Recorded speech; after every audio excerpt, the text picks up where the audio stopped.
എടവണ്ണപ്പാറ റൂട്ടിൽ വട്ടപ്പറമ്പ് കൂനൽ റോഡിന്റെ ഒരു വശത്താണ് ചെണ്ടുമല്ലിത്തോട്ടം.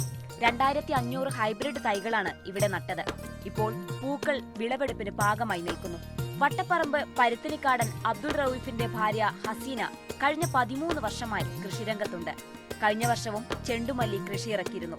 ഇതിൽ നിന്ന് ലഭിച്ച ആത്മവിശ്വാസമാണ് ഈ വർഷവും കൃഷിയിറക്കാൻ പ്രാപ്തയാക്കിയത്. കൃഷി തനിക്ക് മാനസികമായി വലിയ സംതൃപ്തി നൽകുന്നുവെന്ന് ഹസീന പറയുന്നു.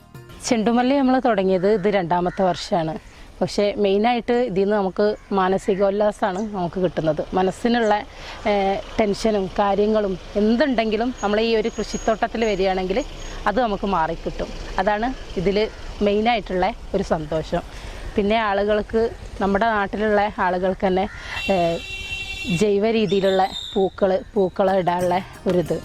പാതയോരത്ത് മനോഹര കാഴ്ചയായി മാറിയ ചെണ്ടുമല്ലിത്തോട്ടത്തിൽ ഫോട്ടോയും വീഡിയോയും റീൽസും പകർത്താനായി നിരവധി പേരാണ് എത്തുന്നത്.